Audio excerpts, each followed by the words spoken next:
ची एकच मागणी, आमच्या मुलीला शासनाने न्याय मिळवून द्यावा.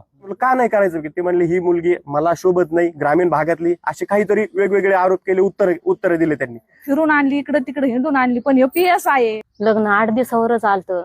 दुसऱ्या दिवशी नंतर त्यांचा फोन आला मला. गेल्याच्या नंतर त्यांनी आम्हाला असं सांगितलं की मला तुमच्या मुलीसोबत लग्न करायचं नाही. हे पत्रिकेत कमीत कमी 1000 ते 1200 पाहुण्याला पत्रिका बी वाटलेल्या आहेत. आम्ही जरांगे पाटलाचं गाव आहे म्हणून आम्ही धमकी देत नाहीत. जी वर्दी होती पोलीस डिपार्टमेंट, त्याला एक अडकवलेली गन, त्याचा धाक दाखवला आम्हाला की तुम्ही कसं काय नाही करत का, आम्ही पोलीस डिपार्टमेंट माझं कुणी वाकडं करू शकत नाही, अशी मला सवय लागलेली, हे मी असं किती का करत आलोय. आमची बदनामी करायला लागल्यात, मग आता आम्ही त्याच्यामुळे न्यूजला दिला. नमस्कार.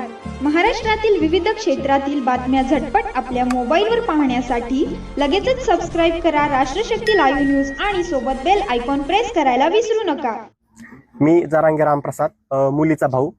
आमचा दिनांक 21 तारखेला लग्न ठरलेलं, टिळा झालेला 14 डिसेंबरला, आणि टिळा झाल्याच्या नंतर आम्ही लग्नाचे कपडे घेण्यासाठी पुण्याला गेलेलो. आमच्यासोबत नवरदेव उपनिरीक्षक पवन निंबाळकर साहेब हे आणि त्यांचा एक मित्र स्कॉर्पिओ गाडीने गेलो. गेल्याच्या नंतर आम्हाला दुकानामध्ये सोडलं गेलं. तिथून ते आम्हाला कपडे घ्यायला आमच्यासोबत नव्हते, त्यांनी दुसरीकडे कपडे घेतले.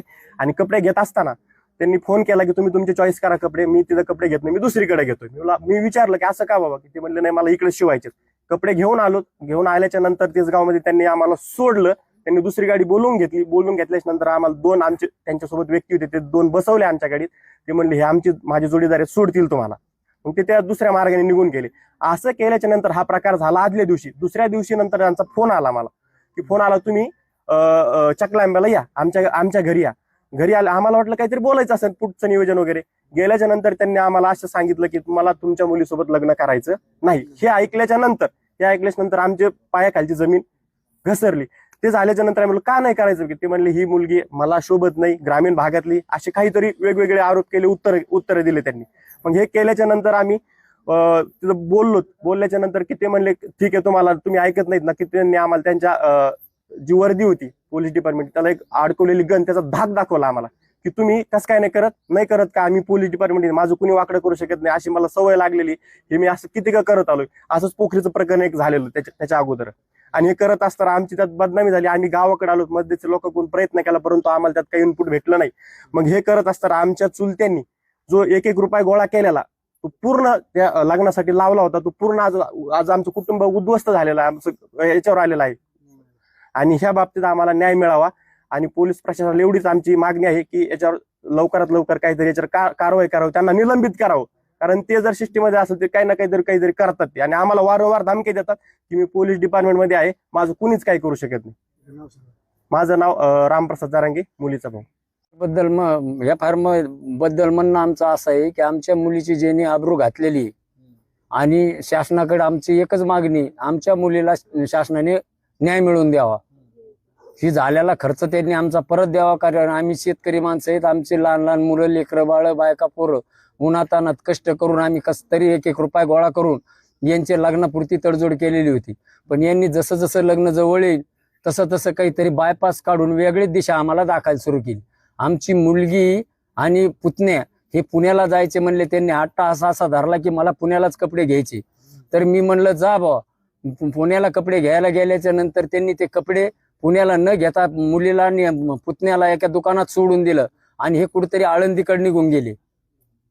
आणि त्यांनी कपडे घेतले नाही, काही नाही. आमच्या पुतण्यानी त्यांना मोबाईलवर हे टाकलं की भाऊजी आम्ही अशा साड्या घेतल्या, तशा साड्या घेतल्या. ते म्हणले हो मी इकडेच घेतले तर इकडेच शिवित असतो. तरी त्यांनी ते लग्न जमायच्या टायमाला साखरपुड्याला मी 7-7 ग्रॅमच्या 2 अंगठ्या घेतलेल्या आहेत. त्याच्यानंतर मी बस्ता बांधलेला आहे, 2 लाख रुपयाचा बस्ता आहे. लग्नासाठी बँड लावलेला आहे 50,000चा. हे 7-7 ग्रॅमच्या 2 अंगठ्या केलेल्या आहेत. हे साड्याचा बस्ता बांधलेला आहे, साड्या नाट्याचा. त्यानंतर बँड लावलेला आहे 50,000चा. त्यानंतर हे स्टीलचे भांडे घेतलेले आहेत 45 ते 50,000ची. त्यानंतर मुलीचे हे फर्निचर हे इथं बीडला घेतलेला आहे. एवढा असा मिळून खर्च 14 ते 15 लाखापर्यंत खर्च झालेला आहे. हे पत्रिका छापल्या, लग्नाच्या पत्रिकेत कमीत कमी 1000 ते 1200 पाहुण्याला पत्रिका बी वाटलेल्या आहेत. मागणी काय नेमकी मामा? आता आमची मागणी आमचा झालेला खर्च द्यावा आणि आमच्या मुलीला न्याय मिळवून द्यावा. नाव सांगा तुमचं. ज्ञानेश्वर दिनकर जरांगे, राहणार मातुरी, तालुका शिरूर, कासार, जिल्हा बीड. माझं नाव शारदा जरांगे. मी यांची मुलीची शेजारी आहे. त्या लिंबळकर PSI लिंबळकर यांची आई वडील इथं सकाळी 10ला आले होते. 10 वाजल्यापासून 4 वाजता बसत होते. मुलगी द्या म्हणत होते. मी तरी पण त्यांना एवढं म्हणलं, तुमचा मुलगा PSI आहे, तुमच्याकडे बागायती शेती आहे, मग तुम्ही का मागणी करते? तिच्या भाषेला म्हणलं, इथं गावात त्यांची भाषी आहे. तर ते म्हणले काय माहित आम्हाला. म्हणलं आता नातेवाईक आहे पहिलं जवळचं. मग त्यांनी पिक्चर पाहायला चल म्हणला, चॉकलेट गेम करायचं, महिन्याचं काय असतं ते बर्थडे, ते काय न काय केलं म्हणलं. पुन्हा बायको सारखं मला बोलत नाही. बायको सारखं मुलगी अगोदर का बोलन याला? यांनी फिरून आणली, इकडे तिकडे हिंडून आणली. पण ह्यो PSI आहे, शासनाचा ह्यो आपल्यासाठी आहे ना. याने असा धोका द्यायला नाही पाहिजे. गरीबाचा न्याय निवडणार आहे. पण स्वतः जर असं करायला लागल्यावर मग कसं व्हायचं? यांनी त्या मुलीच्या आई वडिलांनी काम केलंय. गरीब आहेत ते बी, असे काय बागायती शेत नाही, काही नाही. आमची मातुरी खडकावर जमीन आहे. पुन्हा म्हणतो जरांगे पाटलाचं गाव आहे म्हणून हे धमकी देत. आम्ही जरांगे पाटलाचं गाव आहे म्हणून आम्ही धमकी देत नाहीत. आमच्या मुलीला बदनाम केलं. आमच्या मुलीची यांनी न्यूज छापिली. या मुली सारण संघ 3 महिने बोलला आणि मग नंतर यांनी गेम केला. ह्यो गेम करायला नव्हता पाहिजे. यांनी भरपाई करायला पाहिजे खर्चाची. त्यांनी घरात साऱ्या वस्तू आणल्यात. मंडपवाल्याला वस्तू कामं येतात, पण मंडपवाल्याला पैसे दिलेले कामं येणार आहेत का? स्वयंपाकवाल्याला पैसे दिलेले, घोड्यावाल्याला त्यांनी त्यांची तारीख व्हायला गेली. ते पण गरीबच असते दाद्यावली. त्यांनी यांच्याकडून जास्त पैसे घेतले. पुन्हा मग मागणी काय आहे? आणि मागणी फक्त यांनी खर्च झालेला भरून द्यावा. आणि अशी न्यूज असं काही त्यांनी केल्यामुळे आम्हाला करायच्या टाइमाला आम्ही आजपूत केलं नाही. याला 1 महिना होऊन गेलाय.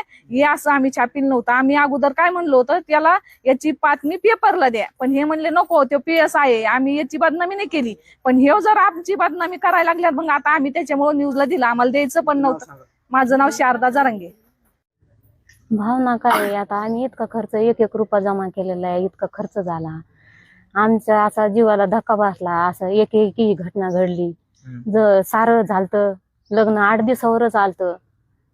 आमचे सारे लेकरं बाळ सारे हे बिनालेवानी बसले. मग हे असं हे करायला नव्हतं पाहिजे. बरं, पुढं आता काय काय? हा. शासनाने याला सजा दिली पाहिजे, काहीतरी केलं पाहिजे. आमचा खर्च द्यावा ह्याने. पोलीस. हा, पोलीस यांनी असं करायला नव्हतं पाहिजे. पोलीस लोकच असे करायला लागले. आम्ही काय करायचं गरीब लोकांनी? आता तुमची मागणी काय आहे? मागणी काही नाही. त्याने आमची इच्छा म्हणजे एवढे पैसे देऊन टाका आमचे. आणि 1 रुपया जमा. 1-1 रुपया जमा केलेला 25 लाख रुपये जमा केले. तो खर्च झाला आमचा. सगळा खर्च पूर्ण केला आम्ही. पण त्यांनी आमची मागणी द्यावा आणि त्याला न्याय मिळवून द्यावा.